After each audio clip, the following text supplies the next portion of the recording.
She's not even giving the house. What the hell are you even doing here? My father's voice boomed through the garden tent like a hammer shattering glass.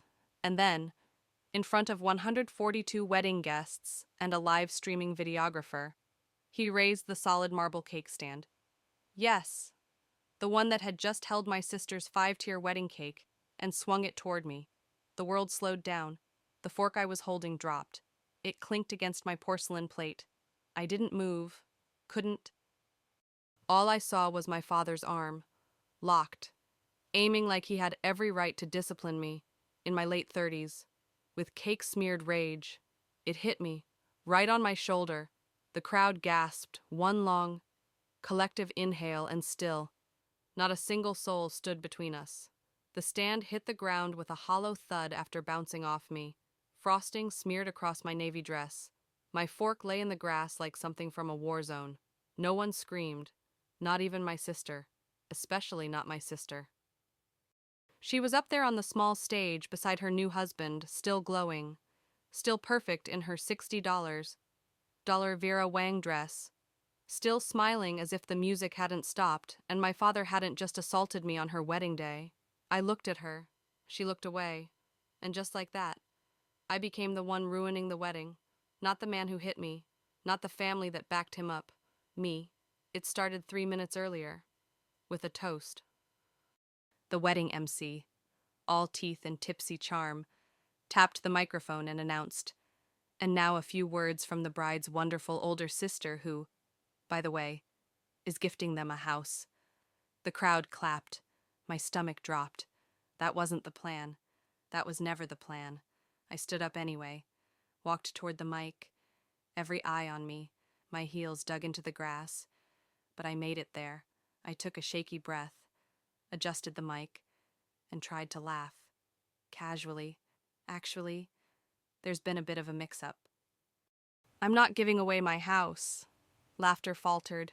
Then silence. It's not that I don't love my sister, I said gently, voice steady, but I worked hard to buy my place. And while I'd love to support them however I can, I never agreed to you selfish brat, my dad hissed behind me. Standing now, do you know what this day means to us? I turned. I do. That's why I'm here. But I can't give away a $350 Sundal home just because, and that's when he picked up the stand. That's when my body went numb and the music screeched to a halt. That's when all my relatives averted their eyes, the ones I'd loaned money to, the ones I'd babysat for, the ones who'd always whispered, "You're the strong one." They suddenly had nothing to say. And that's when a voice, small, but sharp, cut through the silence. It came from somewhere near the buffet. By the fruit tray I'd arranged that morning. Mom, why did Grandpa just hit Aunt Rachel? It was my niece. My sister's child. Her voice carried further than my scream ever could. And in that moment, I realized something chilling. No one moved to comfort me because no one thought I deserved it. Somewhere along the way, I'd stopped being family and become a function, a wallet, a giver, but that little voice, that voice cracked the illusion. And somewhere between the broken frosting, my bruised shoulder, and the champagne-fueled whispers rippling through the guests, I looked over and saw one person, one guest I didn't even know, tilting his head slightly, staring at me, not with pity, not with judgment, with curiosity, like he was seeing the wrong person being punished. He stepped forward, slowly, then stopped, eyes still locked on me, and I knew this wasn't over, not by a long shot. It didn't start with a cake stand. It started long before the engagement, before the house, before the applause that was never mine. It started with a promise I made when I was 12 years old. That summer, our mother was in and out of the hospital. Dad was working 2 shifts and still barely covered the bills. And one night, I overheard them arguing through the thin hallway wall about whether they could afford to keep both of us in school. She's smart, but Rebecca shines. My father said, even at 12, I understood what that meant. So the next morning, while Mom made eggs and my sister danced barefoot to the radio, I told Dad I'd find a way to earn money, that he wouldn't have to choose between our futures. He didn't thank me. He just nodded once. That nod flat, unfeeling, was the beginning of my silence. By 15, I was working weekends at the diner, cleaning church floors on Sundays, and doing homework by flashlight after Rebecca fell asleep. By 17, I got a scholarship, a full ride to state college. I turned it down. I stayed home. Someone needed to be there to care for Mom's relapse, and someone had to help Rebecca get to her dance school. She got standing ovations. I got a second job. And still, I believed. If I kept giving, kept being the reliable one day I'd be seen. Not just used. After college, she got a loan co-signed by Dad to start her wedding planning business. I paid off their second mortgage when Dad's hours got cut. Quietly, without receipts, just wired the money to the bank and said, "We're good now." He told everyone later he'd negotiated with the bank. Of course he did, but it was the house that became the breaking point, not just because of the price tag, but because of what I gave up for it. You see, after Mom passed, things got heavy. There was silence at dinner, tension in texts, 100 little wounds that didn't bleed, but scarred.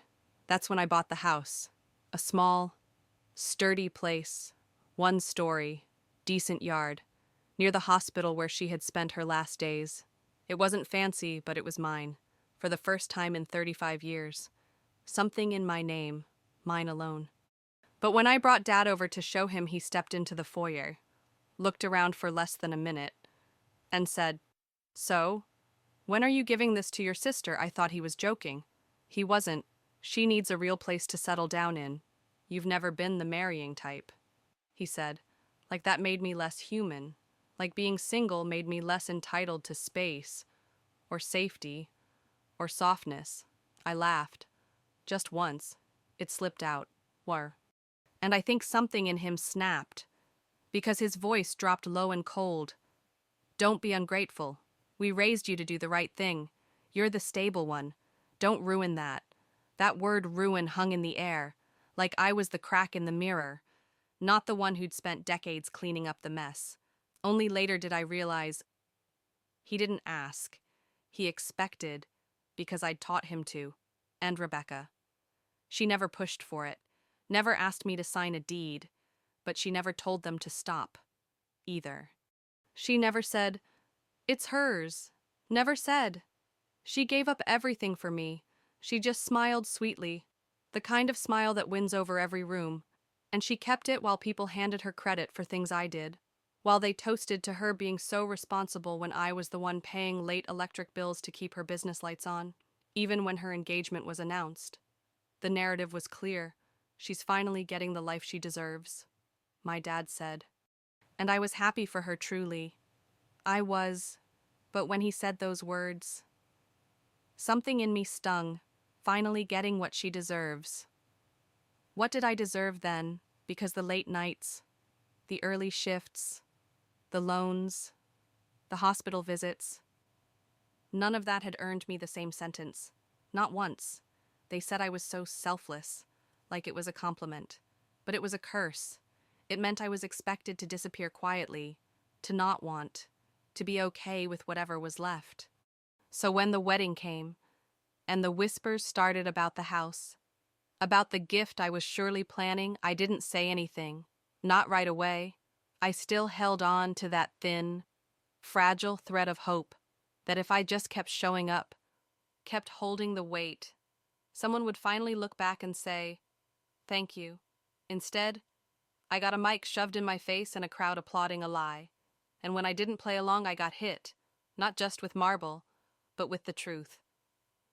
That no matter how much I gave, it would never be enough, because they never saw me as someone to love, only someone to use. But what they didn't know, what no one there knew, was that I'd been keeping something with signatures, and dates, and proof. I hadn't wanted to use it. I still hoped I wouldn't need to, but in the stunned silence after that cake stand hit my skin, I realized maybe it was time. Maybe it was finally time. The wedding resumed as if nothing had happened. Someone restarted the music. The caterers cleared away the smashed dessert table like it was part of the plan. And my father, he wiped frosting from his hands with a linen napkin, sat back down, and laughed at a joke someone told him about taxes. No apology, no explanation, no acknowledgement. My arm throbbed under the fabric of my dress, but what stung more was the silence, a silence that came not from confusion, but complicity. Rebecca never even looked in my direction. She floated through the rest of the evening like a princess from a different movie, hugging guests, twirling for photos, beaming beneath fairy lights. And every time our eyes met, she turned away, like I was the one who'd ruined her day, like I was the stain on her perfect wedding album. I stayed only long enough to avoid a scene. My shoulder needed ice, my heart needed air, but I didn't go home. Not yet. I went to the park instead. The same one Mom used to take us to when we were little, back when being sisters meant holding sticky fingers and racing to the swings. Not pretending I didn't exist, I sat on the same rusted bench where she'd once tied my shoe, wiped my tears, and told me being good doesn't always get you praise. Sometimes it just means you're expected to never fail. That night, I understood exactly what she meant. The following week was quiet. Too quiet. No one called. No one checked in. Not even to ask if I was okay. I suppose, in their eyes, I had committed the cardinal sin saying no, but the real wound hadn't even come yet. It came 5 days later in the form of an envelope. No return address, just my name on the front in handwriting I didn't recognize. Inside was a printed agreement, typed, formal, the title Voluntary Property Transfer Agreement. It was a contract, pre-filled. All it needed was my signature, a gift deed, to my sister, for my house. No payment. No exchange. Just gone. They had already printed the date, the wedding day. My hands shook as I read it, but not out of confusion. I knew what this was. This was them trying to erase the boundary I'd finally dared to draw, to rewrite the story they'd crafted that I was giving her the house. They didn't just want my silence, they wanted my surrender. But what cut even deeper, what made me clench that paper so tight the corners tore, was the note tucked in with it. It was from Dad. This is your chance to prove you still belong in this family. Don't make us choose sides. That was it. No apology for hitting me. No inquiry about my shoulder. Just another transaction. Another condition. Another way to turn love into leverage. I didn't cry. Not then. I just sat at my kitchen table. Sunlight sliding through the blinds. Hands trembling over a contract that made my existence optional. And that's when I opened the drawer. The one where I kept the folder. The other papers, deed copies, mortgage statements, transaction records, emails, all of it. Not because I expected a fight, but because some part of me, long ago, learned that in this family, evidence speaks louder than love. I spread them out across the table. Every document they'd forgotten I had, every record of what I paid, what I owned, what I bled for. That night, I didn't sleep. I drafted a response, not an angry letter, not a lawsuit, a choice. And the next morning, I made an appointment with a notary. I wasn't going to fight fire with fire. I was going to fight memory with proof. But just when I thought I'd seen the worst of it, just when I believed no one could possibly go lower, Rebecca showed up at my door. She had a bottle of wine in one hand and a camera crew behind her. For the wedding video, she said brightly, like nothing had happened. We're doing these little sit-down interviews with family. I blinked. You want me to be in your video? She laughed. Well, yeah, you're part of my story. Am I? I said quietly. Her smile faltered. Just a flicker. You didn't call. I said, you didn't even ask if I was okay. She shifted. It was a tense moment. Rachel, you know how Dad gets. I didn't want to escalate things. I stared at her. And this is the part where I say something sweet about giving you the house. Right. For the camera silence, the camera crew was still adjusting lights. She didn't answer, but her silence was the answer. She had come not to reconcile, but to archive, to preserve the illusion. One final clip for the fairy tale. the noble older sister, the generous giver. I looked at the camera, then at her, and I said nothing. I closed the door, softly, and locked it. I didn't respond to the property transfer letter. I didn't reply to Rebecca's follow-up texts, either the ones that shifted from sugary concern, hope you're okay, to strategic guilt. It'd really mean a lot if we could all just move past this. Instead, I waited. I waited until November. Thanksgiving had always been my mother's holiday. She used to set the table with name cards she wrote in cursive. She'd make dishes from scratch, even if we were only 5 people. When she died, I somehow became the default host, and I kept doing it for years because it was the only day the whole family still came together, and because deep down, I wanted someone to finally say, "You remind me of her," but this year, something changed. Dad called a week before, said Rebecca and her husband were hosting this time, and that I shouldn't stress myself with cooking. Translation: I wasn't invited. They were trying to cut me out. Quietly, cleanly, I said nothing. But I showed up, and I didn't show up empty-handed. I came with my own name card, one I wrote in cursive, just like Mom used to, and a folder, a black leather folder I'd bought just for that day. Rebecca answered the door in a soft peach turtleneck and pearl earrings, acting surprised. "Oh, hey, we didn't think you'd come." "Yeah." I smiled gently. I figured it might be my last time. Her face twitched. Barely. She stepped aside. Led me in like a good hostess. All polished and photo-ready. The dining room was set for 12. Warm light. Cinnamon candles. Matching napkins. I saw the name cards. Everyone had one, except me. I sat anyway, right at the head of the table. Dad raised an eyebrow as he brought in a platter of turkey. "That's my seat." "Not today," I said softly, setting my folder down. A few cousins shifted in their chairs. Rebecca cleared her throat. "Let's not start anything I'm not," I said. "I actually came to say thank you." Silence. "Thank you," I repeated, "for reminding me that no matter how much I give, it will never rewrite who you've decided I am." Dad's face hardened. "You've always been dramatic." I opened the folder, pulled out the deed, and yet, I said calmly, "Here's the document proving I paid every dollar on that house, down to the penny. Here's the closing statement, the wire transfers, the property tax receipts, the notarized title, my name, no one else's." Rebecca paled. I wasn't shouting. I wasn't angry. I was surgical. I turned to my aunt and uncle. "You remember when Dad said he helped me buy it? That he put money down? He didn't. He told you that because it was easier than saying I did it alone." Then I pulled out the contract they mailed me, the one asking me to transfer the house as a gift. I was sent this after the wedding. No context, no apology, just a quiet demand to erase what's mine. I let that sink in. Cousins looked down at their plates. My uncle cleared his throat and asked, "Why?" Now I looked at him, really looked, and said, "Because every year, I hoped this family would remember me for the things I did, not just expect me to keep doing them. And this year, I realized they won't." Then I turned to Rebecca. "This isn't about a house, Beck, it's about everything before it. I was 13 when I started working to pay for your dance classes. I stayed behind so you could leave. I sacrificed so much of my life waiting for the moment you'd say, 'Thank you,' or 'I'm sorry,' or just, 'That was hers.' But instead, you let them call me bitter, selfish, and you watched."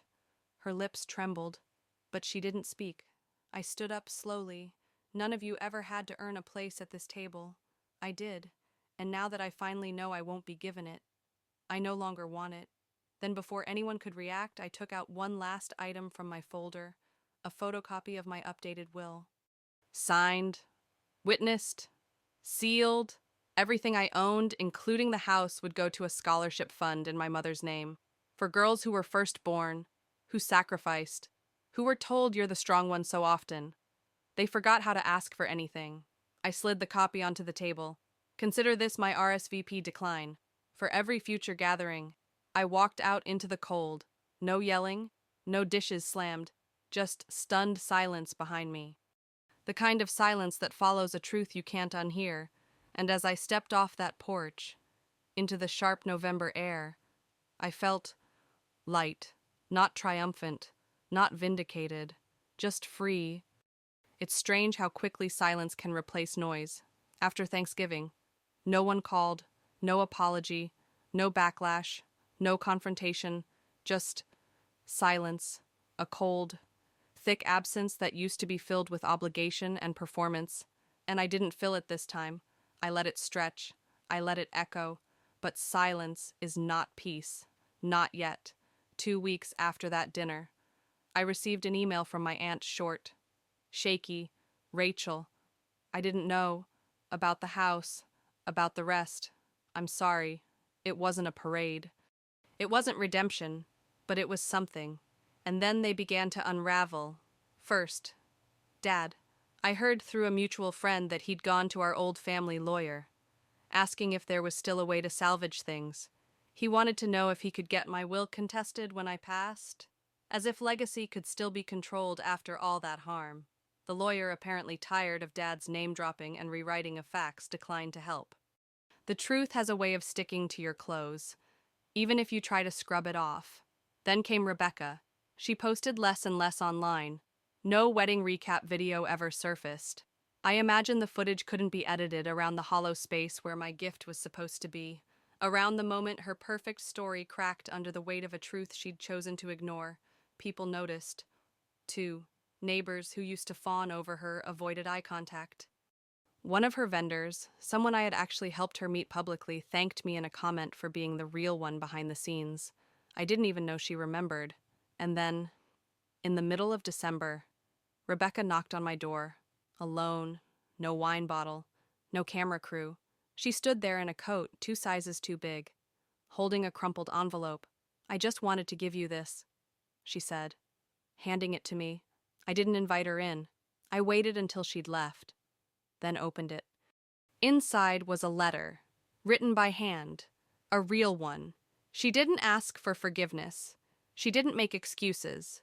She wrote, "I've been trying to be the daughter Dad wanted, and I forgot who you were to me before all this. I don't want the house.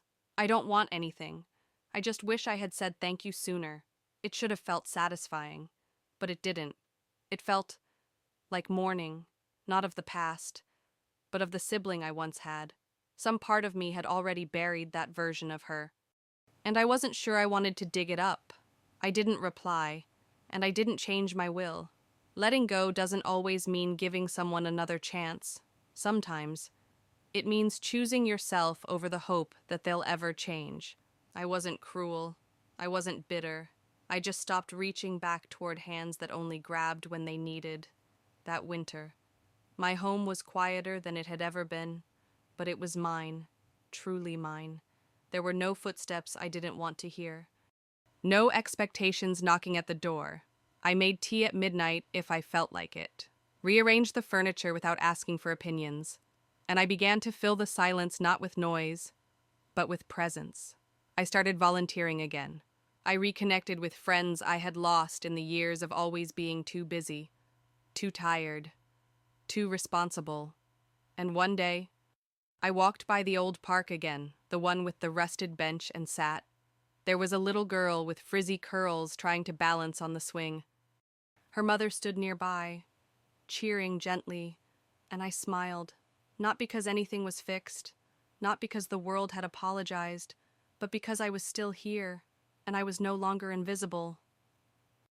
There's a quiet that doesn't feel like loneliness.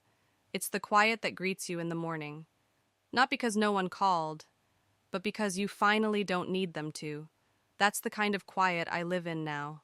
I moved my desk to face the window, the old one that looks out onto my backyard. The ivy's gone wild on the fence, but I let it grow. It's imperfect, but real.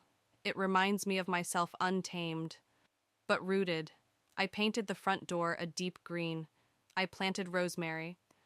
I finally framed the photo of my mom holding me in the hospital, the one I used to keep tucked in a drawer. And sometimes, when I pass it in the hallway, I stop, just to look at her face.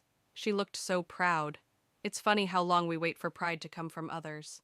Forgetting it can come from within, from knowing what we've survived, what we didn't let define us. I won't say I've healed completely. That would be too easy. There are days I still flinch when the phone rings. Days I wonder what it would have been like to grow up in a family that chose me, not just used me, but most days. Most days I get up without bracing myself. That's more than I ever thought I'd have. And I've learned this. Walking away doesn't make you bitter. It makes you brave.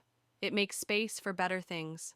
Things like mornings that start with music instead of tension, meals that don't come with a performance, friends who ask about your day and actually listen when you answer. And maybe most important of all, self-trust, that whisper in your chest that says, "You were right to leave. You were right to say no. You were right to protect your peace even when no one clapped for it, even when it made them uncomfortable, even when it made you feel like the villain in a story you never asked to be in." To anyone listening who's ever been the strong one, who's ever been handed everyone's expectations and none of the grace, I want to say this. You are not selfish for drawing a boundary. You are not cold for demanding clarity. You are not ungrateful for telling the truth, even when it ruins the version of the story they preferred. And you are not alone. There are thousands, maybe millions of us out here, learning to unlearn what family once meant. Redefining love not as loyalty without question, but as respect with mutual care. If this story sounded a little like your own, I hope it reminded you that your voice matters, even when it trembles, even when it shakes the room, even when they pretend not to hear. And if you're still waiting for your moment, still biting your tongue at dinners, still over-explaining your worth, I hope you know. You don't have to wait for them to choose you. You can choose yourself, right now. You can stand up from the table and walk away with your dignity intact, your back straight, and your story finally yours. And if you do, I'll be sitting here, in my little green-doored home, rooting for you. The tea's hot, the window's open. The new life you thought you'd never get, it's waiting, just outside the door. Let your voice be heard if this story touched a nerve. Share your thoughts in the comments. Know someone who needs to hear this. Send it to them. And if you'd like more stories like this, consider subscribing. We tell the ones no one else dares to say out loud. You're not alone anymore.